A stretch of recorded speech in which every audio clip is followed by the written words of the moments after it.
आगामी Tripura tribal areas autonomous district council election 2026 को लेकर indigenous peoples front of Tripura IPFT के उम्मीदवार प्रणब त्रिपुरा आज 25 नूतन बाजार मालबासा सीट से अपना नामांकन पत्र दाखिल किया। उन्होंने करबुक के SDM प्रदीप देबर्मा के पास आधिकारिक रूप से अपना नामांकन जमा किया। नामांकन जमा करने के समय वहां शुक्लाचरण नोआतिया और बड़ी संख्या में IPFT समर्थक मौजूद थे। सभा को संबोधित करते हुए शुक्लाचरण नोआतिया ने कहा कि IPFT टिप्रालैंड मूवमेंट की मांग को लेकर लगातार आंदोलन कर रही है और आदिवासी लोगों के अधिकारों की रक्षा के लिए पार्टी भविष्य में भी संघर्ष जारी रखेगी। इस नामांकन और रैली को लेकर इलाके में राजनीतिक माहौल गर्म देखा गया और पार्टी के कार्यकर्ताओं व समर्थकों में भारी उत्साह दिखाई दिया।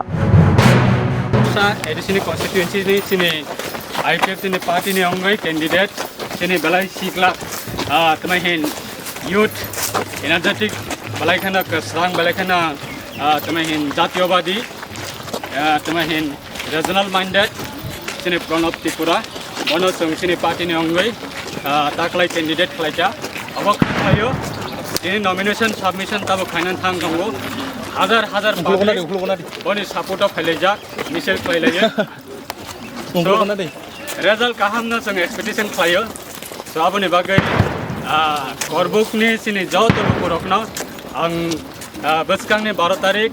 एप्रिलनि इलेक्शनाव सिनि IPFT नि प्रार्थी बनो र करबुकनि हयते गप्लाय खालाय रहरै एडिसिनि काउन्सिलनि सदस्य नामनानि बागै आं र करबुकनि जत सिनि रांसाकनि भोटार्स रखना आं कबमंनारगो पार्टी IPFT सेंट्रल कमिटी नामलै